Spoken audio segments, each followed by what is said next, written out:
Boa tarde a todos. Eu queria inicialmente agradecer aos organizadores, professora Cristina, professor Wagner, professora Adriene, pela oportunidade de estar aqui apresentando o meu trabalho. Eu, já há algum tempo, eu trabalho com imagens, religião e política em imagens monetárias na República Romana, mais especificamente os 2 últimos séculos de República. E esse trabalho de hoje, essa análise de hoje, ela é basicamente uma vertente desse trabalho. Então, na verdade, eu vou fazer uma análise, tentar fazer uma análise de 4 moedas em especial, 4 quinários, como o título da apresentação fala, cunhados, na verdade, na virada entre o 2º e o 1º século antes da Era Comum. Eu vou pedir licença para me deter no texto, porque eu já estou preocupada com o tempo antes de começar. A passagem do 2º para o 1º século antes da Era Comum é um momento de transformação no poder interno da cidade de Roma. Desde o final do chamado Conflito das Ordens, quase 200 anos antes, uma elite composta pela fusão de antigos patrícios e plebeus, e a qual a historiografia se refere pelo nome de aristocracia, ocupava os principais cargos da República.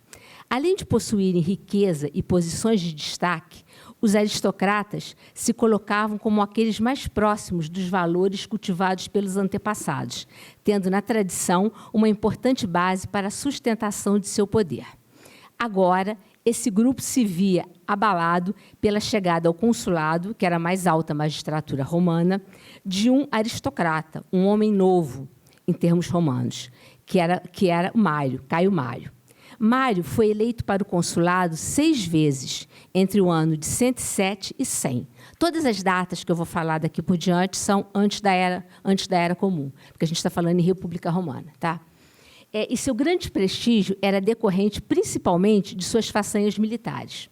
Sua presença nas disputas pelo poder da República Romana foi uma constante até o final de sua vida. De 92 a 87, esteve à frente do grupo que tomou o governo da cidade e, ao morrer em 86, havia sido eleito para um 7º consulado, que não chegou a exercer.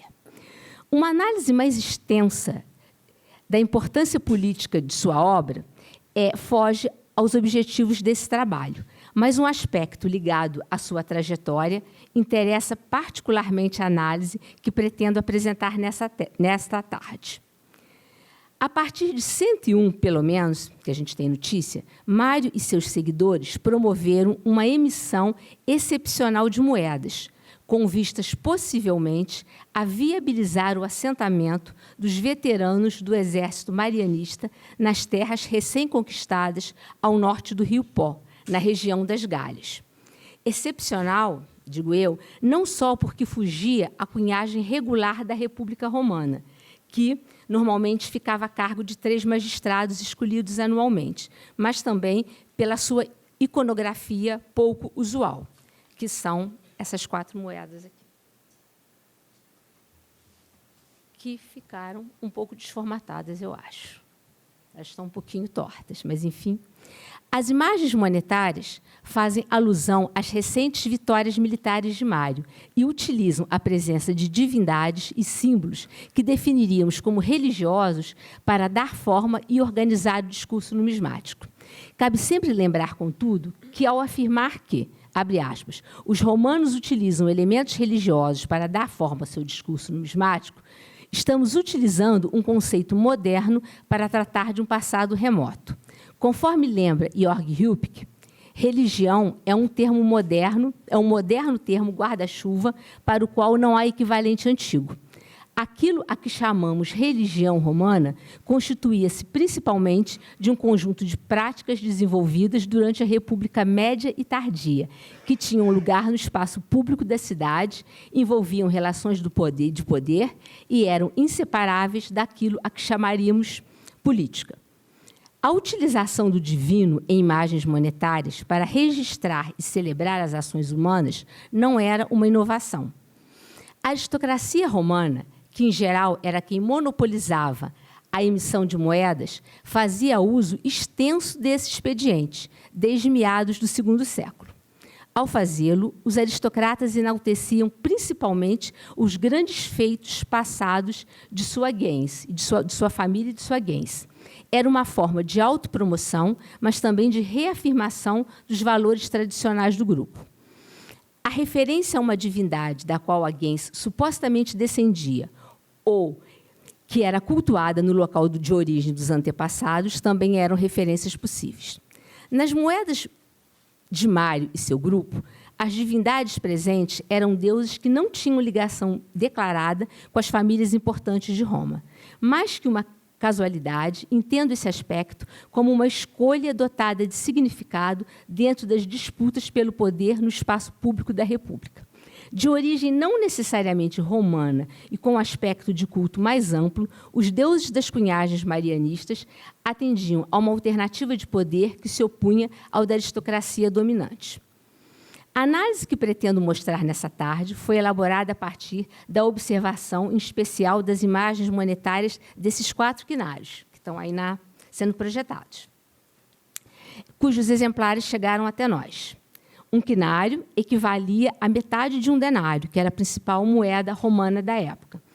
Era cunhado também em prata e possuía dimensões menores, cerca de 13, 14 milímetros. Eles são o quinário de Caio Fundânio, cunhado em 101, é o primeiro na ordem. O segundo é de Públio Vétio Sabino. O terceiro de Tibério, a gente imagina, Cloélio, de 98, e o terceiro de Caio Ignatuleio, de 97. Desses monetários, que a gente tem o nome deles, acho que dá para vocês observarem, tem a inscrição nas peças com o nome dos monetários. Eu acho que ela é bem visível. Só um deles, que é o Cloélio, a gente tem uma referência dele nas fontes escritas. Há uma referência dele em Plutarco, na vida de Pompeu, uma referência a ele como um opositor à aristocracia, que teria lutado como legado já na década de 80. Os outros, as únicas referências que a gente tem são justamente as inscrições nas moedas. E todas elas, acho que dá para observar também, ela tem uma letra Q, porque esses monetários eles eram questores no momento da cunhagem. E todas essas moedas... eu quero, se você tiver como.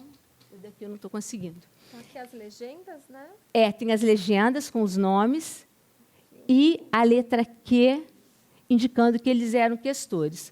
Normalmente, quando um magistrado que não era um monetário regular cunhava, fazia-se esse indicativo da magistratura que ele exercia naquele momento. Pelo menos as moedas contemporâneas têm essa indicação.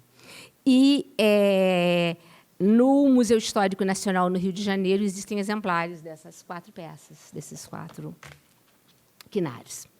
A questão que proponho é de que forma os elementos que hoje definiríamos como religiosos, deuses, objetos e símbolos religiosos, são utilizados pelos não aristocratas. Eu prefiro esse termo porque eu acho que ele é menos controverso que populares, embora o termo populares também seja usado bastante pela historiografia. De que forma esses elementos eles são utilizados para formatar o discurso numismático. Como se pode observar, os 4 quinários têm uma iconografia semelhante. A efígie de uma divindade no anverso, que é Júpiter nos 3 primeiros e Apolo no 4º. E a deusa Vitória diante de um troféu, que são os espólios de guerra dispostos de forma vertical no reverso. Essa não era uma iconografia tradicional dos quinários. Os primeiros quinários que surgiram bem antes, eles compartilhavam a mesma iconografia dos denários. E a iconografia tradicional era a deusa Roma, que era aquela divindade que personificava a cidade-estado republicana, e a deusa Roma no anverso e no reverso os Dioscuros, os deuses gregos irmãos que acabaram se tornando patronos do exército romano. Então, quando os esquinários surgem, eles têm essa iconografia. Eles param de ser cunhados um tempo e, quando eles voltam, que é justamente com essas peças, eles voltam com uma outra iconografia, que é uma iconografia que, ao que parece, foi tomada emprestada de uma outra moeda, que era o vitoriato. O vitoriato, ele foi um tipo cunhado durante um curto período da história romana, entre os anos de 211 e 170, para substituir as moedas gregas na região em que essas eram mais utilizadas, notadamente no norte da Península Itálica e na região da Gália Cisalpina. A presença de Vitória era provavelmente devido à influência grega nas primeiras emissões monetárias romanas. A coincidência entre o local de circulação dos antigos vitoriatos e a área anexada pelo exército de Mário é um outro dado que corrobora a relação entre a emissão desses quinários, né, a retomada da emissão de esquinários, e o processo do assentamento dos veteranos do exército também de Mário. Porém,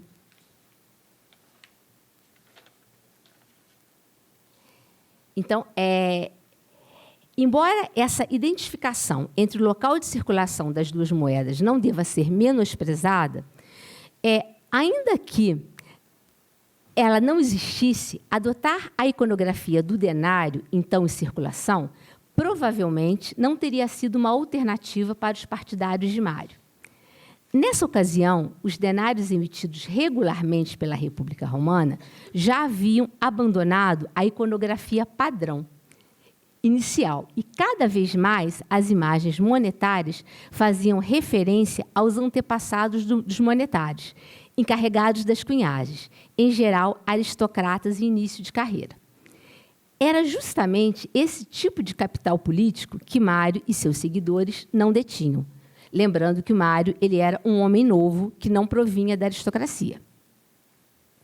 Ao contrário, eles exaltavam o fato de não possuí-lo, preferindo endereçar seus créditos às vitórias obtidas no campo de batalha. Em um discurso que o historiador Salustio atribui a Mário, quando Mário é eleito cônsul pela primeira vez e quando ele está se preparando para ir para a guerra, para enfrentar o rei da Numídia, Mário teria destacado não ter ancestrais, mas poder falar de suas próprias vitórias militares. Não poder exibir, para ganhar confiança, imagens, triunfos ou consulados dos antepassados, mas, se for preciso, mostrar suas armas, estandartes, recompensas militares e também as cicatrizes de golpes recebidos frontalmente. Essa passagem está em Salustio, na obra Guerra de Jugurtha. Não é possível comprovar a exatidão das palavras de Mário, mas há uma clara proximidade entre a mensagem veiculada pela narrativa de Mário e pela iconografia do reverso dos quinários, com várias representações de objetos ligados aos campos de batalha, como elmos, armaduras, lanças, escudos e cativos de guerra que compõem o troféu, além de Vitória, a deusa que, mesmo antes de ter estátuas ou templos em Roma, já desempenhava um papel proeminente na imagética da guerra. Aqui, as três imagens de Júpiter, Apolo, e aqui o reverso, em que a gente tem nos três reversos a imagem da deusa Vitória diante de um troféu. Vitória, e aqui uma imagenzinha da Vitória, a Vitória, que é aquela divindade normalmente identificada pelas asas. E aqui, novamente, só os reversos. Conhecidos no mundo grego e símbolos visíveis das vitórias, os troféus eram erguidos no campo de batalha, onde o inimigo havia tombado, ou, no caso de uma vitória no mar, na terra mais próxima. Os romanos, nos primeiros tempos, não erguiam troféus, mas carregavam os espólios da guerra. Os primeiros de que se tem notícia foram erguidos por Fábio Máximo e Domício Enobarbo, em 121, por ocasião de uma vitória sobre uma tribo gaulesa. 2 anos depois, uma moeda essa moeda é um denário, não é nenhuma dessas, registrou o feito através de uma imagem em que a deusa Roma, e não Vitória, quer dizer, uma outra moeda, coloca uma coroa em um troféu de armas gaulesas, assim identificado principalmente pela trombeta com cabeça de animal e pela adaga longa e triangular, típica daquelas tribos. O fato do espólio do inimigo vencido estar sendo coroado pela divindade que personifica a cidade-estado republicana, quer dizer, nessa moeda de 119, se configura em uma alteração significativa. Diferentemente dos primeiros vitoriatos, cuja iconografia genérica podemos atribuir a influência grega sobre as primeiras emissões romanas, conforme já citado, a imagem dessa moeda de 119, a imagem que ela deseja monumentalizar, é a de uma vitória específica da cidade-estado de Roma sobre um inimigo determinado. Porém, essas moedas aqui, que a gente está olhando para elas, ao mesmo tempo que elas têm o troféu com as influências gaulesas, com as referências gaulesas, elas voltam com a imagem de Vitória, da deusa Vitória. Então, retornando a essas moedas e retornando a Mário. Retornando a Mário, temos notícias de que, após suas vitórias militares, ele ergueu troféus em Roma, que foram destruídos por seu inimigo político Sila e depois reerguidos por César. Quem conta isso para nós é Suetônio, na sua biografia de César.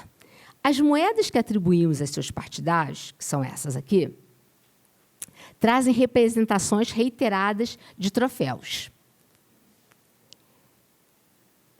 Que, justamente por isso, e pelas inegáveis referências gaulesas, eu destaquei aqui aquela trombeta que, com a cabeça de animal, que nos 4 reversos, devem ser vistos como representativos de vitórias militares específicas.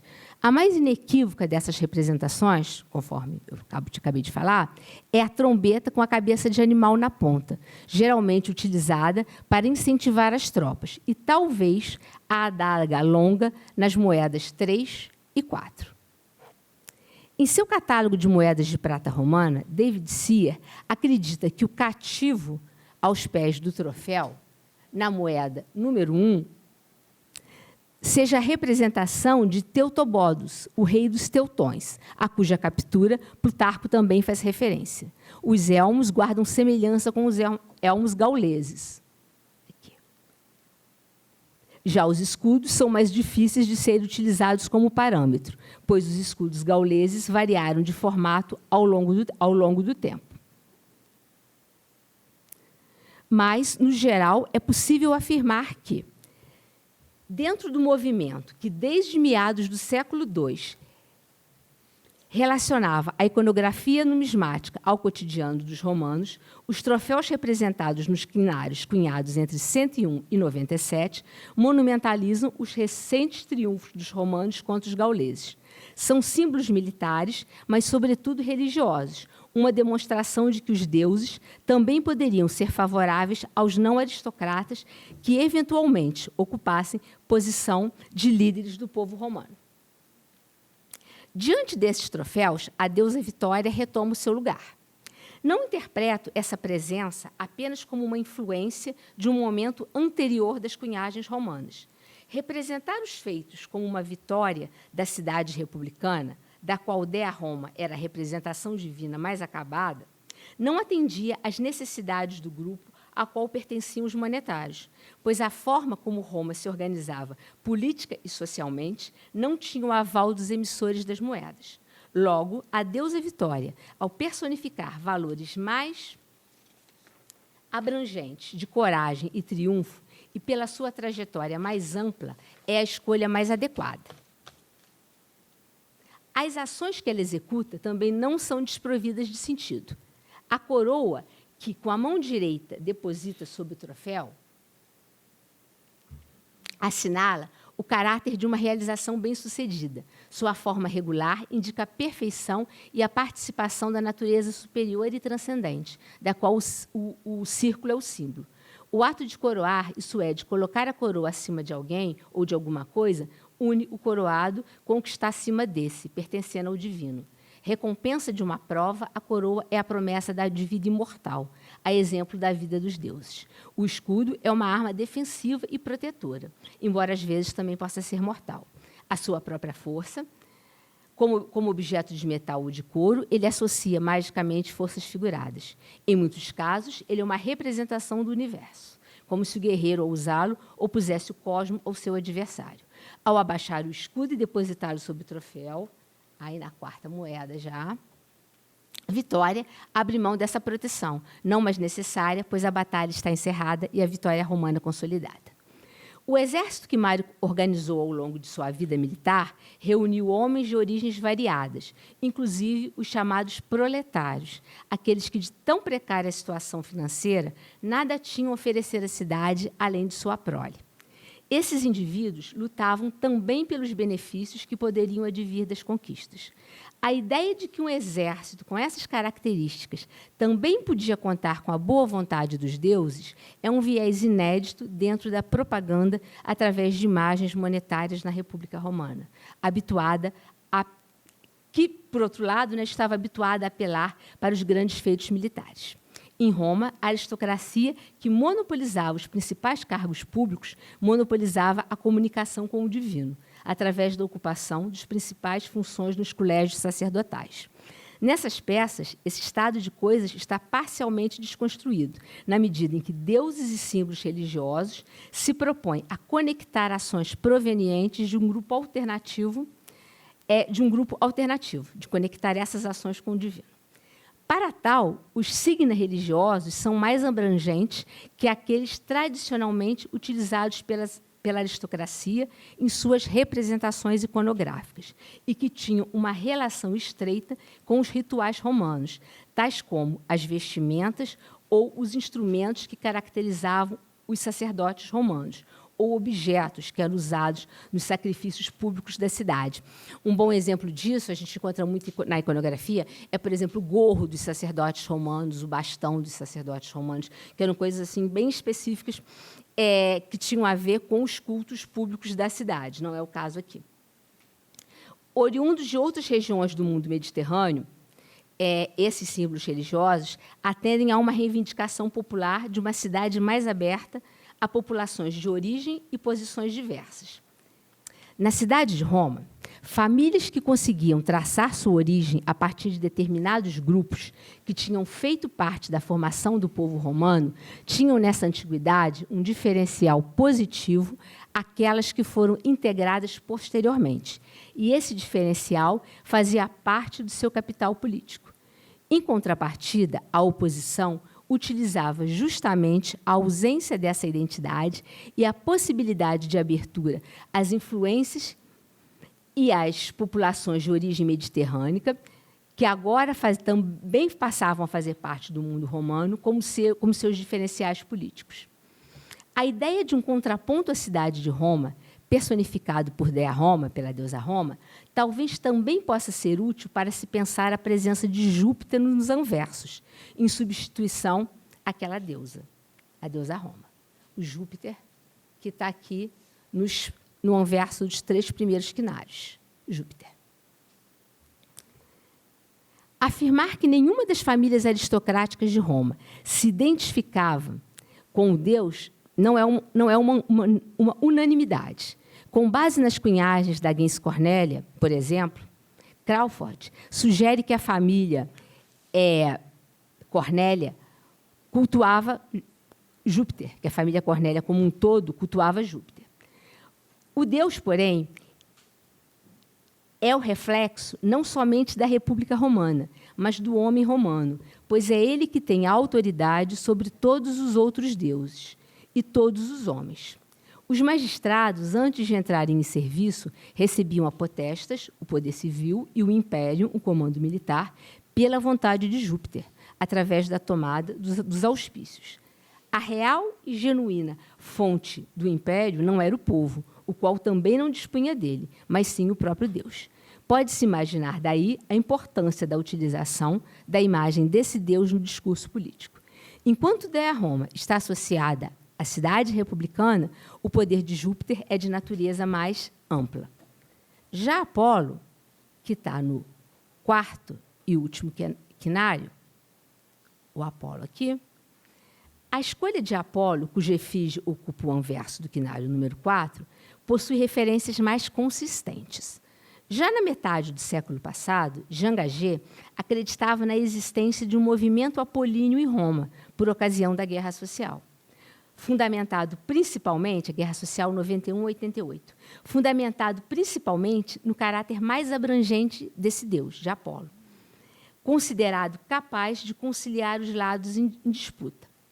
Em tempos nos quais a divisão da Itália era uma ameaça real, Apolo, que é um deus grego com muita importância em Roma, seria uma divindade particularmente adequada a agregar apoiadores de origens variadas. Era desembaraçado de associações com a aristocracia romana, pois nenhuma família de Roma alegava descender dele. Seu culto era espalhado e popular, e sua boa aparência e juventude eram particularmente apelativas. A partir do fenômeno apontado por Gaget, T.J. Luce, em um artigo de 1968, analisou a propaganda política em moedas republicanas entre 92 e 88 e reiterou essa proliferação de tipos apolíneos em cunhagens monetárias pouco antes da eclosão da Guerra Social. E chegou à conclusão que, de 92 a 87, que é justamente aquele período em que o governo de Roma cai na mão dos populares, em 7 das 13 moedas de prata conhecidas, há a representação de Apolo. A partir daí, até 82, que é a data em que Sila, que era do Partido Aristocrático, toma o poder, Apolo aparece em 13 das 20 moedas. E depois, nos próximos 20 anos, quando os aristocratas voltam ao poder, apenas em 4. Ainda assim, depois que Sila morre. Para o autor, Apolo acompanha o sucesso da facção de Mário e se torna o símbolo e o patrono do governo no poder. Só que esse Apolo, porém, e essa expressão é do Jean Gaget, ele é um Apolo romano, porque os símbolos que tradicionalmente o acompanhavam nas cunhagens gregas, a lira, o tripé, os mitos helênicos, eles estão ausentes e são substituídos por elementos romanos e itálicos, que predominam na maioria dos reversos. E, a partir daí, a presente análise acata essas interpretações de Gaget e Tucci e enxerga esse quinário, esse quarto quinário, como precursor, ou um dos precursores, né, de um padrão que se ampliaria poucos anos mais tarde. E, finalizando, gostaria de finalizar essa análise reiterando que, ainda que de forma mais discreta e limitada, a oposição ao governo aristocrático da República Romana, ou os populares, como alguns preferem chamar, deixou suas marcas na iconografia numismática republicana. Porque a gente tem sempre aquela ideia de que a iconografia republicana, a numismática republicana, ela foi sempre assim, controlada pela aristocracia. Isso é verdade em grande parte das vezes. Mas eu não acredito que seja totalmente. Seguindo um padrão já existente, deuses e símbolos religiosos formatam o discurso numismático, pois, em termos romanos, o que chamamos política e o que chamamos religião são inseparáveis. As escolhas das divindades e dos signos religiosos dos seguidores de Mário diferem das tradicionais opções aristocráticas e atendem a critérios próprios. Isso é particularmente interessante e importante porque documentos que remetam a esses populares, a essa oposição do governo da República Romana, a oposição à aristocracia, produzida por essa oposição, elas são muito escassas. Então, a possibilidade da utilização de fontes de cultura material para reconstituir essa trajetória, ela é particularmente atraente. No caso da numismática, situa entre os anos de 100 e 80 um período particularmente rico dessas cunhagens, que trazem inovações em relação às tradicionais cunhagens provenientes da aristocracia, tais como referências a acontecimentos de um passado mais recente, talvez até por uma ausência de uma tradição ligada a um passado mais remoto, à fundação de Roma, não sei, é uma questão também, são reflexões em aberto, mais recente, ou mesmo contemporâneas, e o fato de serem iniciativas de magistrados outros que não triunviros monetários. A gente viu a inicial dos questores ali. Trata-se, contudo, de um fenômeno efêmero, pois logo a seguir, um novo movimento trouxe as primeiras características que dariam o tom das cunhagens imperiais. O que foi constante, desde as primeiras cunhagens romanas, perpassou as mudanças no padrão iconográfico numismático dos 2 últimos séculos da República e chegou ao Império, foi a estreita relação entre religião e imagens monetárias, e aí eu estou voltando ao tema da mesa, com destaque para o estilo peculiar dos romanos, através do qual os cidadãos divinos celebravam as façanhas dos cidadãos humanos. É isso, obrigada.